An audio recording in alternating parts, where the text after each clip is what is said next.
Hello students, मैं रविंद्र सिंह आप सभी का आज के इस वीडियो में स्वागत करता हूं। आज के इस वीडियो का टॉपिक है chapter number 1 real number assignment part 1 solution.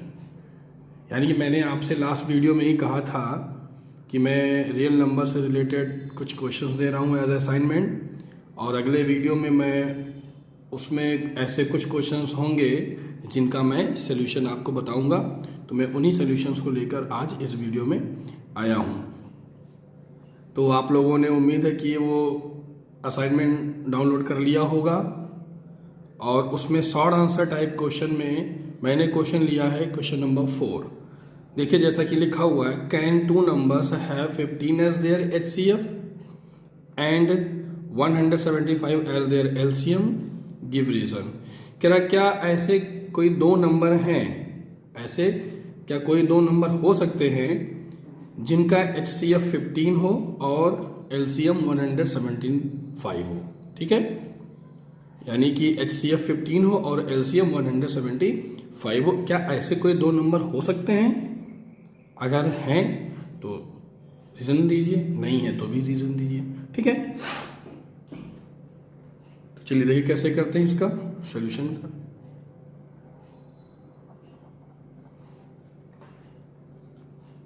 देखिए आपको पता है ये एलसीएम होता क्या है। एलसीएम क्या होता है? LCM is equal to product of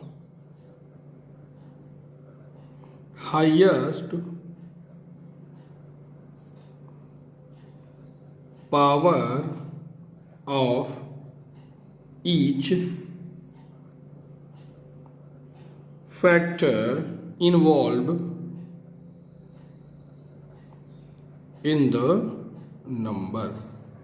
ये होता है एलसीएम। जो आप एलसीएम निकालते हैं जिस मेथड से, उसको मैंने यहाँ लिख दिया है लैंग्वेज में कि product of highest power of each factor involve in the number. ये होता है हमारा एलसीएम। और एचसीएफ क्या होता है? एचसीएफ होता है product of smallest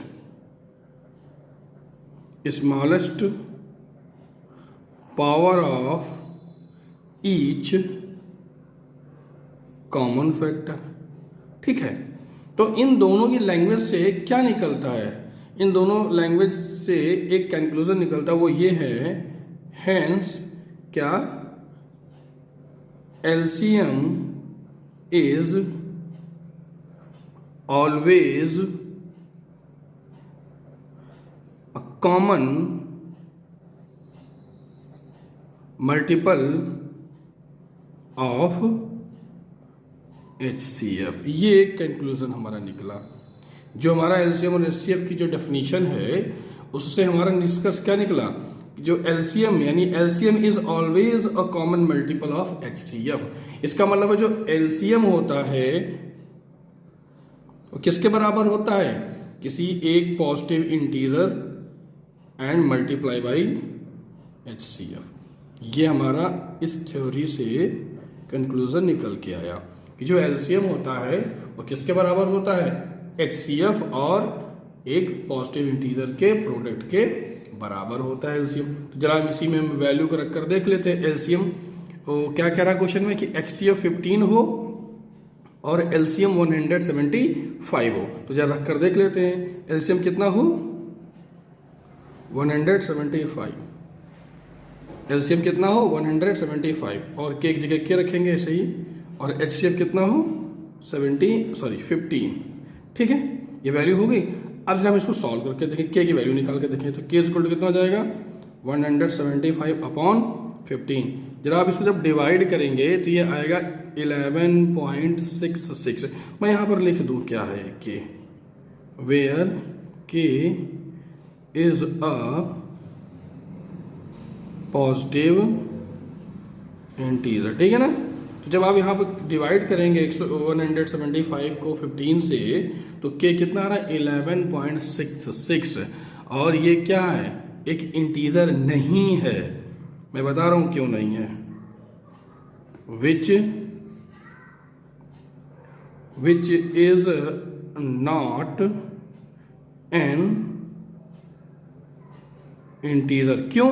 integer decimal form में नहीं होता, इंटीजर जो होता है वो होल वैल्यू में होता है, ठीक है ना। चाहे वो माइनस में आए चाहे वो प्लस में आए वो चलेगा, क्योंकि पॉजिटिव इंटीजर भी होता है और नेगेटिव इंटीजर भी होता है, बट डेसिमल में इंटीजर नहीं होता। तो कहने का मतलब कि हमारा क्या रहा 11.6। अगर 11 आता तो चलता, लेकिन 11.66 आ रहा है, इसलिए ये क्या है हमारा इंटीजर नहीं है। और जबकि एक कंडीशन होनी चाहिए कि के की वैल्यू एक इंटीजर ही होगी। अब समझ में आ रही बात? ये कंडीशन है जिसमें मैंने यहाँ लिखा हुआ है के इज ए पॉजिटिव इंटीजर, यानी के एक इंटीजर होना चाहिए, जबकि यहाँ पर के इंटीजर नहीं है। तो इससे क्या निष्कर्ष निकला कि ऐसा कोई भी दो नंबर नहीं होगा जिसका HCF 15 और LCM 175 हो। अगर ये के हमारा इंटीजर आ जाता तो ऐसे वो दो नंबर होते जिनका HCF 15 और LCM 175 होता। वो दो नंबर आपको नहीं बताने कौन से दो नंबर है, खाली यही पूछ रहा था क्या ऐसा कोई दो नंबर होगा, तो यस होगा। लेकिन यहाँ पर के हमारा इंटीजर नहीं आ रहा, इसलिए ऐसा कोई भी दो नंबर नहीं होगा, ठीक है। तो उसको आप लिखेंगे, यहाँ पर मैं लिख रहा हूं hence two numbers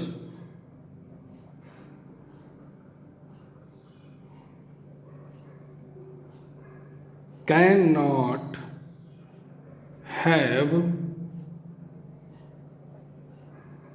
LCM as 175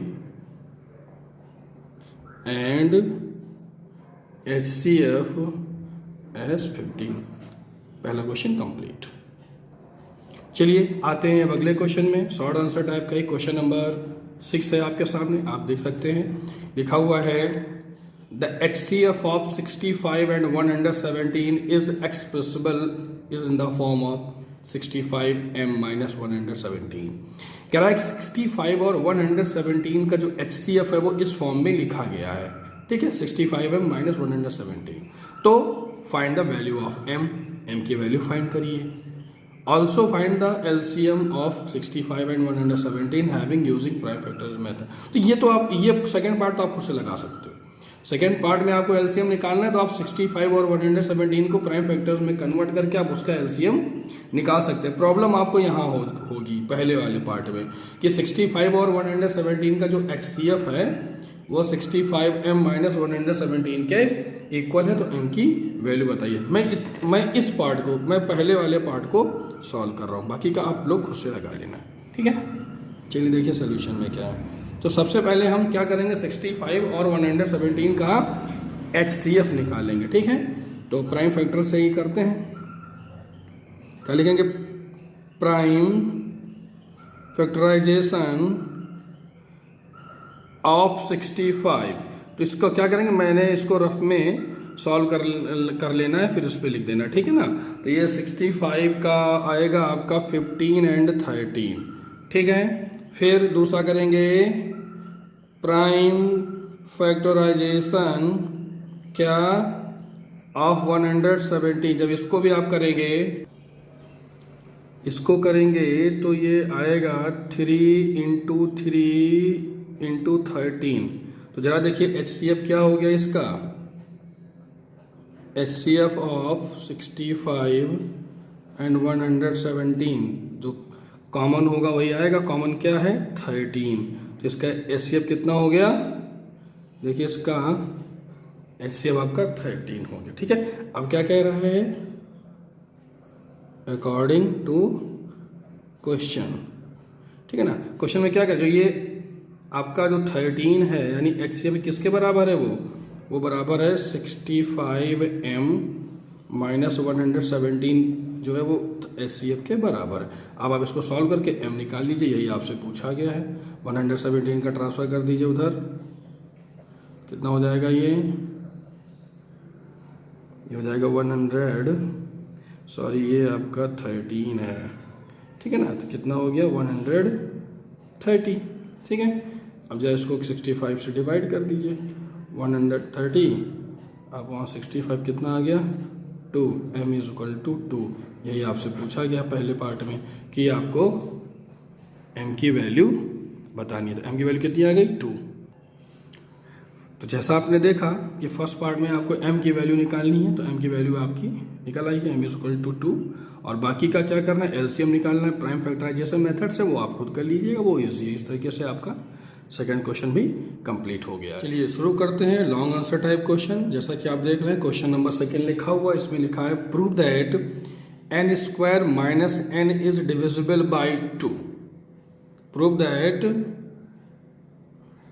n² - n is divisible by 2 for every positive integer n। यानी आपको बताना है कि n² - n जो है वो 2 से डिवाइड होगा प्रत्येक पॉजिटिव इंटीजर n के लिए। तो जरा देखिए इसको कैसे करते हैं।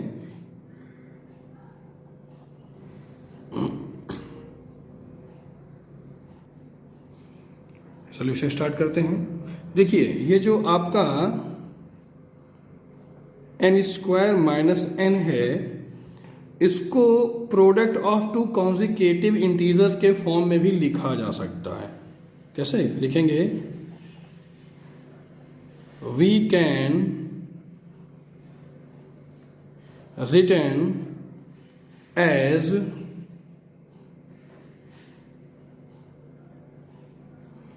product of 2 consecutive integers। ठीक है, तो उसके लिए क्या करना है, n² - n को लिखने के लिए इसमें n कॉमन ले लेंगे। क्या हो जाएगा, n यहाँ बचेगा 1। तो देखिए ये आपका 2 कॉन्जिक्यूटिव इंटीजर का प्रोडक्ट है। कैसे? अगर हम n को एक नंबर मान लें तो दूसरा n-1 हो जाएगा। अब देखिए कैसे, आप n की जगह क्या रखेंगे, 3, तो n-1 2, या अगर n की जगह आप 4 रखें तो 4-1 3। देखिए कॉन्जिक्यूटिव नंबर हो रहा। कॉन्जिक्यूटिव नंबर मतलब समझते हैं क्या होता है, 2 लगातार नंबर, लगातार मतलब अगल बगल, तो जैसे 2 3 3 4, तो ये 2 कॉन्जिक्यूटिव नंबर में हमारा कन्वर्ट हो गया है। अब क्या है, क्यों किया ऐसा? एक रूल होता है कि जो 2 कॉन्जिक्यूटिव नंबर का जो प्रोडक्ट होता है उसमें से अगर कोई एक नंबर इवन हो तो वो पूरा नंबर इवन कहलाता है। ठीक है ना, समझ रहे हैं क्या?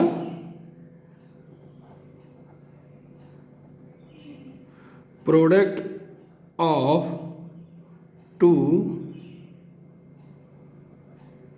consecutive integer is always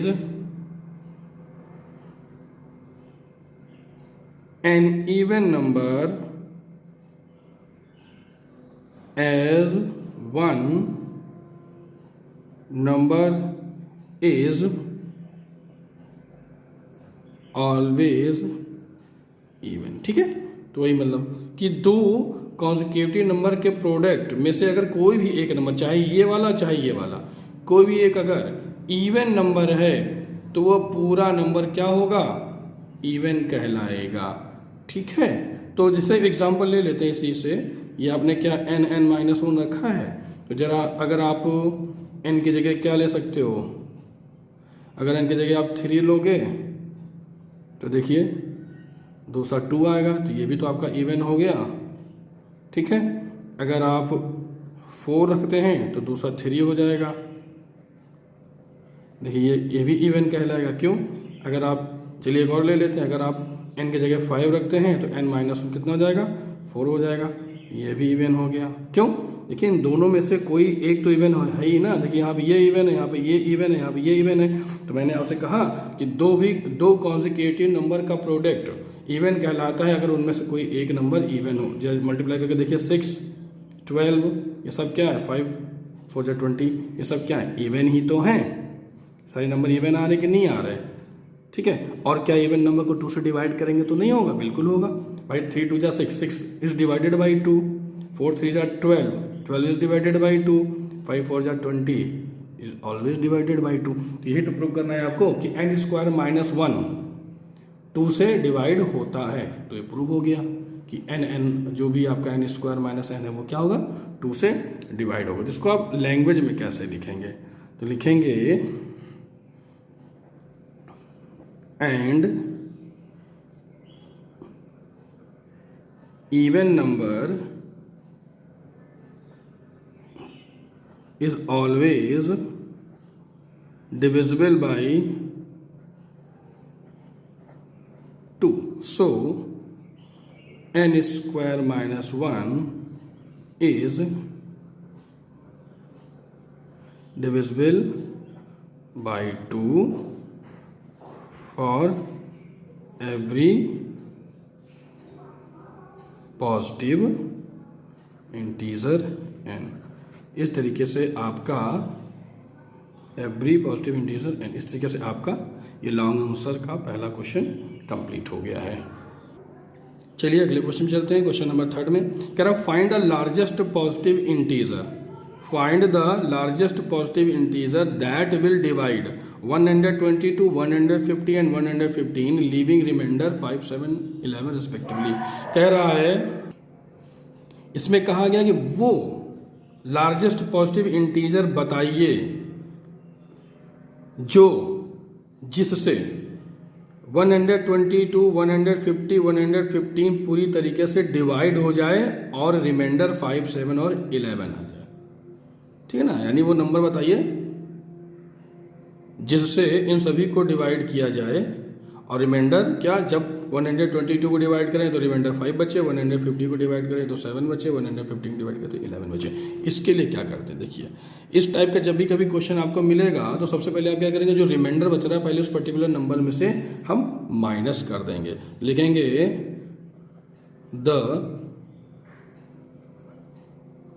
required numbers are. ठीक है ना, क्या होगा, 122 में से हम 5 को माइनस करेंगे तो आएगा 170, 100 जो रिमाइंडर आ रहा पहले उसको माइनस कर देंगे, 150 में 7 माइनस करेंगे तो आएगा 143 और 115 में से हम 11 को माइनस करेंगे तो आएगा 104।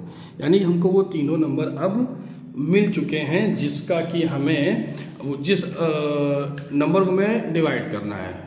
ठीक है ना, आंसर में ही तो निकालना है कि अब हमको वो लार्जेस्ट पॉजिटिव इंटीजर बताना है कि जिससे हम पर्टिकुलर तीनों को डिवाइड करें और ये रिमाइंडर बच जाए। तो पहले हमने वो नंबर निकाल लिया कि हमें वो नंबर पता हो जाए जिसको हमें डिवाइड करना है। ठीक है, इनको नहीं करना, अब हम इसको करके देखेंगे। ठीक है ना, तो इसको करने के लिए क्या करेंगे, अब हम निकालेंगे इसका HCF। क्या निकालेंगे, HCF। HCF कैसे निकलता है, तो लिखेंगे to find HCF by prime factorization method. ठीक है, प्राइम फैक्टराइजेशन मेथड्स का सॉल्व करेंगे और उससे हम इसका HCF निकालेंगे। तो जरा देखिए, सबसे पहले हम किसका निकालेंगे, 117 का। तो 117 का जब आप प्राइम फैक्टर निकालेंगे आएगा 3 × 3 × 13 करके देखिएगा, नहीं आएगा। ठीक है, फिर जब हम दोबारा 143 का करेंगे प्राइम फैक्टर तो ये हमको मिलेगा 13 × 11। ठीक है, और 104 बचता है, जब हम 104 का करेंगे तो आएगा 2 × 2 × 13। तो जरा इससे हम HCF निकालें, क्या बने HCF यही तो आएगा 13 का, तो HCF कितना हो गया 13। तो यही वो नंबर है जिससे हम 122, 150 और 115 को डिवाइड करेंगे तो हमारा रिमाइंडर 5, 7 और 11 बचेगा। ठीक है ना, क्वेश्चन क्या कह रहा था कि हमको लार्जेस्ट नंबर फाइंड करना है जिसको कि इससे डिवाइड किया जाए तो रिमाइंडर हमारा 5, 7, 11 बचे। तो उसके लिए हमने क्या किया, ये जो नंबर्स हैं उनमें जो रिमाइंडर आ रहे थे हमने उनको माइनस करके एग्जैक्ट नंबर निकाल लिया। ठीक है, वो सारे नंबर आपके सामने हैं। फिर इन नंबर से हमने क्या किया, HCF निकाल लिया प्राइम फैक्टर से, वो आया है 13। यही आपका आंसर होगा। ठीक है, यही वो लार्जेस्ट नंबर होगा जिससे आप डिवाइड करोगे तो आपको रिमाइंडर जो है वो पर्टिकुलर जो क्वेश्चन में दिया वो मिलेगा। तो पहले इसको लैंग्वेज में लिख लें, फिर मैं बाद में बताता हूँ एक एग्जांपल देखें कि कैसे ये प्रूव हो रहा है। ठीक है ना, तो आप क्या करेंगे, लिखेंगे so that the largest number is 13। ठीक है, ये तो आपका आंसर हो गया। अब जरा देख लीजिए, इसको चेक कर लीजिए। ठीक है ना, चेक कैसे करना है। सबसे पहले नंबर हम ले लेते हैं 122। ठीक है, मान लेते हैं उसको हम इस 13 से डिवाइड करते हैं। ठीक है, क्या किया, 122 डिवाइडेड बाई 13। जब इसको डिवाइड करके देख लीजिए तो कितना टाइम जाएगा ये 9। 117, इसको माइनस कीजिए, कितना है 5। देखिए चेक हो गया कि नहीं चेक हो गया कि 13 को अगर 122 को 13 से डिवाइड करेंगे तो रिमाइंडर कितना आ रहा है 5। तो क्वेश्चन अभी तो यही कह रहा था कि वो लार्जेस्ट नंबर बताइए जिससे 122 को डिवाइड किया जाए तो रिमाइंडर 5 बचे। देखिए तो वो लार्जेस्ट नंबर क्या है 13, जिससे 122 को डिवाइड किया गया तो रिमाइंडर कितना बचा 5। बाकी की क्वेश्चन भी आप चाहें तो चेक कर सकते हैं, आपको आंसर इतना 13 ही मिलेगा। ठीक है, तो इस तरीके से आपका ये टॉपिक कंप्लीट हो चुका है असाइनमेंट नंबर 1 का। ठीक है, बाकी के सारे क्वेश्चन जो है बहुत आसान हैं, वो आप कर सकते हो। तो फिलहाल आज के वीडियो में इतना ही, और इसके बाद जो आपको वीडियो मिलेगा उसमें असाइनमेंट पार्ट 2 मिलेगा, उसके भी क्वेश्चंस आप लोग डाउनलोड कर लीजिएगा। ठीक है, तब तक के लिए धन्यवाद।